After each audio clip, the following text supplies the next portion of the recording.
ഉത്തരാഖണ്ഡ് മേഘവിസ്ഫോടനത്തിൽ ഒഴുക്കിൽപ്പെട്ട് കാണാതായ 2 തൊഴിലാളികളുടെ മൃതദേഹം കണ്ടെത്തി. അപകടമുണ്ടായ സിലാ ബാൻഡിൽ 2 മണ്ണിടിച്ചിലുണ്ടായി. അർജുൻ വിതാമൻ വിവരങ്ങളുമായുണ്ട്. അർജുൻ, ഉത്തരാഖണ്ഡിൽ മേഘവിസ്ഫോടനത്തിൽ വലിയ തോതിലുള്ള പ്രതിസന്ധി രൂപപ്പെടുന്നുണ്ടോ? ഇപ്പോൾ ഒഴുക്കിൽപ്പെട്ട് കാണാതായ 2 തൊഴിലാളികളുടെ മൃതദേഹങ്ങളാണ് കണ്ടെത്തിയത്. കാര്യമായ പ്രശ്നങ്ങളുണ്ടോ അവിടെ? നാളെ രാവിലെ വരെയും ഈ ഉത്തരകാശി ജില്ലയിലും അതുപോലെ തന്നെ ഉത്തരാഖണ്ഡിന്റെ മറ്റ് ചില പ്രദേശങ്ങളിലും റെഡ് അലേർട്ടാണ്. അതുകൊണ്ട് തന്നെ താഴ്ന്ന ഇടങ്ങളിലുള്ള ആളുകളെ അടക്കം സുരക്ഷിതമായിട്ടുള്ള സ്ഥലങ്ങളിലേക്ക് മാറ്റുന്നുണ്ട്. കുറച്ച് പ്രതിസന്ധി ആയിട്ടുള്ള അവസ്ഥയാണ് നിലവിൽ ഈ ഉത്തരകാശി ഉൾപ്പെടെയുള്ള ചില ജില്ലകളിൽ.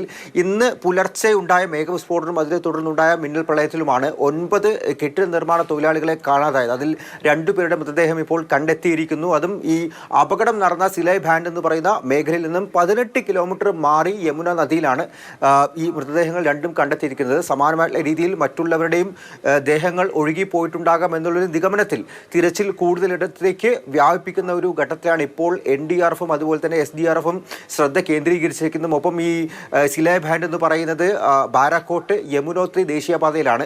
ചാർധാം തീർത്ഥാടനവുമായി ബന്ധപ്പെട്ടും തീർത്ഥാടകർ ഒരുപാട് പോകുന്ന ആശ്രയിക്കുന്ന ഒരു പ്രധാന പാതയാണ്. അതിൻ്റെയും ചില ഭാഗങ്ങൾ ഈ മണ്ണിടിച്ചിൽ മൂലം തടസ്സപ്പെട്ടിട്ടുണ്ട്. മാത്രമല്ല ഈ മിന്നൽ പ്രളയത്തിൽ ഒഴുകിപ്പോയിട്ടുമുണ്ട്. അതുകൊണ്ട് ഈ ചാർധാം യാത്രയും ഇപ്പോൾ താൽക്കാലികമായി നിർത്തിവെച്ചിരിക്കുകയാണ്.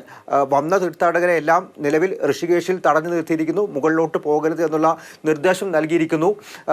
അടുത്ത ഈ കാലാവസ്ഥാ നിരീക്ഷണ വകുപ്പിൻ്റെ തീരുമാനങ്ങളും അതുപോലെ തന്നെ മുന്നറിയിപ്പുകളും നോക്കി അത് മനസ്സിലാക്കിയ ശേഷം മാത്രമായിരിക്കും മറ്റ് നീക്കങ്ങളും നടപടികളും എടുക്കുള്ളൂ എന്നുള്ള കാര്യം കൂടിയാണ് ഇപ്പോൾ ഭരണകൂടം അറിയിച്ചിരിക്കുന്നത്.